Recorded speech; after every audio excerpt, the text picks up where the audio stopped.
Hi and a very warm welcome. I'm Greg Parry. I'm a wellbeing specialist and executive coach.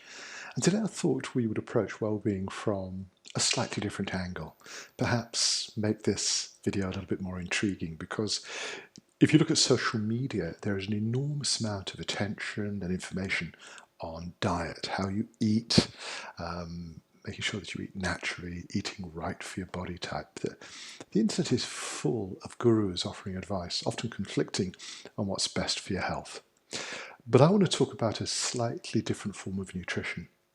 I want to talk about the way that you feed your system with your emotional energy. And this is something that most of us are completely unaware of. We are oblivious of the way that our thoughts and feelings are impacting on our health.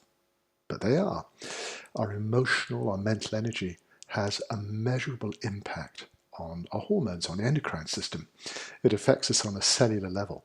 And the problem is that nearly all of our thoughts and feelings are a habit. They're running on automatic pilot. There's not a lot of deliberate conscious choice. So they seem natural. They're obviously very familiar.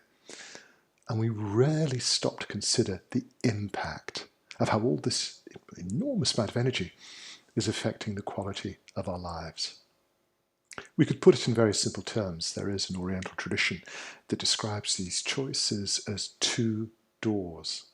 We can step through one door, and there we find pride, ego, judgment, and above all, fear that helps us to feel isolated, that encourages a feeling of being separate from the rest of the world, that gives us a very distorted view of the environment around us and of ourselves. That's where most people live. Perhaps if we recognize that this kind of extraordinarily negative energy is having a terrible effect on our health and well-being, we might consider the second door. It's interesting, isn't it? These choices are polarized. It's A or B. It's binary, 0 or 1. But the other door is the access point to a sense of acceptance. Acceptance of ourselves and of others. A way to be happier, more loving, more caring, more generous.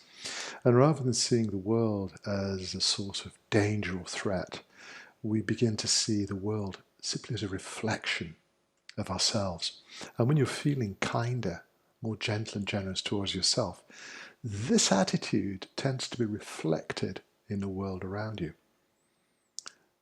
When you experience it, you know what I mean. But it's incredibly important for health when we start to give access to more positive thoughts and feelings. It just has a massively important and positive impact on our health and our well-being. Some would argue that this deeper sense of calm and happiness is much closer to our natural condition because we tend to thrive as a species under the benevolence of this very positive energy.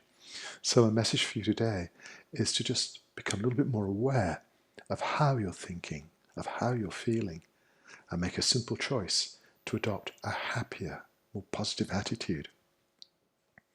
You don't have to do it all the time, but gradually, with a little bit of practice, this form of mindfulness will begin to develop into a natural habit, which will have a huge impact on your perception, as well as the quality of your life.